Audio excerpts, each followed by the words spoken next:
Շնորհակալություն, պարոն վարչապետ, դուք լրագրողին պատասխանելիս ասում եք կարող է ձեր հարցնել համընկնի Ադրբեջանում այս պահին անցկացվող նամազի հետ, բայց մենք տեսնում ենք, որ ձեր քննադատությունները ուղղված ամենայն հայոց կաթողիկոսի մյուս հոգևորականներին համընկնում է իրավապահների գործողությունների հետ։ Լրագրողը այս դեպքում Ադրբեջանում նամազ անցկացնելու հետ կապված լիազորություններ չունի, բայց դուք ԱԱՑ-ին, մյուս իրավապահ համակարգին ի պաշտոնե ցուցումներ տալու լիազորություններ ունեք։ Հիմա այստեղ հարց է առաջանում, արդյոք դուք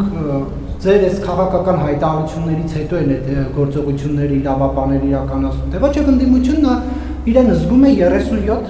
թվում, ասում է հիմա տեղի է ունենում այն, ինչ 37 թվին էր տեղի ունենում, դուք սա ինչպես եք մեկնաբանում։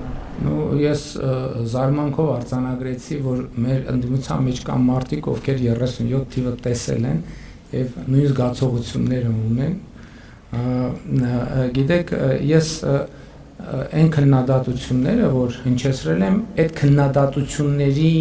նմանվող քննադատություններ ես հնչեցրել եմ դեռևս 1995 թվականից եւ գուցե մի փոքր ավելի վաղ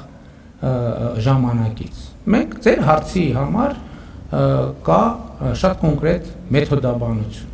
Հիմա այդ գործողությունները նախ ես բացառում եմ, պարզապես բացառում եմ, որ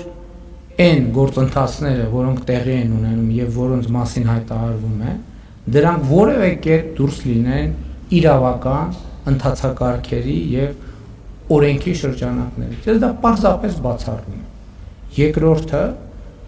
ենթադրում եմ դուք ավելի շատ փաստեր կունենաք այդ գործերի եւ նրանց մանրամասների վերաբերյալ, քան ես ինքս, որովհետեւ էլի եմ ասում, դուք ասում եք, որ ես հրահանգներ տալու լիազորություն ունեմ, ես ոչ բոլորին հրահանգներ տալու լիազորություն ունեմ, եւ էլ չեմ ասում, որ չեմ կարծում, թե Հայաստանում կան պաշտոնյաներ, ովքեր պատրաստ են ապօրինի հրահանգներ իրականացնել։ Հայաստանի Հանրապետությունում պետական ինստիտուտները գործում են իրենց լիազորությունների եւ իրենց վերապահված իրավունքների շրջանակում։ Նույնիսկ եթե հրահանգ տրվի, ով է այդ հրահանգի ապօրինի գործողության պատասխանատվությունը, ով է վերցնելու։ Չկա նման բան պարզապես չկա նման բան։ Եվ էլի, գիտեք, Հայաստանում մի այսպիսի բան կա, մի այսպիսի երևույթ կա։ Կարող է պարզվի, որ քրեական պատասխանատվությունից խուսափելու լավագույն ձևը ընդդիմադիր քաղաքական գործունեություն ծավալելն է։ Դե դառնում ես ընդդիմադիր, իմանալով, որ դու օրենք հետ ես, պրոբլեմն ունես, այն պրոբլեմն ունես, այն պրոբլեմն ունես, այն պրոբլեմն ունես, եւ բան չի պատահի, շատ լավ։ Իսկ եթե այդ հանկարծ այդ ամեն ինչ կբացահայտվի, խնդրեմ իհարկե ամենալավագույն ձևը։ Ես այս վերջերս ասեցի, այդ տենց մի անց կար, որ պաշտոնյա էր մեր ստեղծած կազմակերպությունում, հենց հայտնվեց հետախուզման մեջ, պարզվեց, որ ամբողջ կյանքը ընդդիմադիր ա եղել։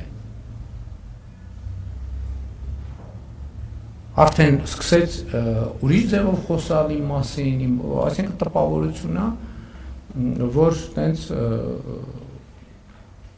37 թվից մինչև այսօր ընդդիմադիր քաղաքական գործունեություն են ծավալել։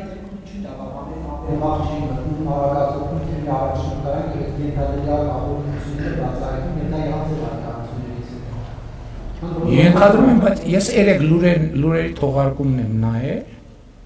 լուրերն եմ նայել եւ ես իմացել եմ, որ գործողություն հաղորդում ա եղել հանցագործության մասին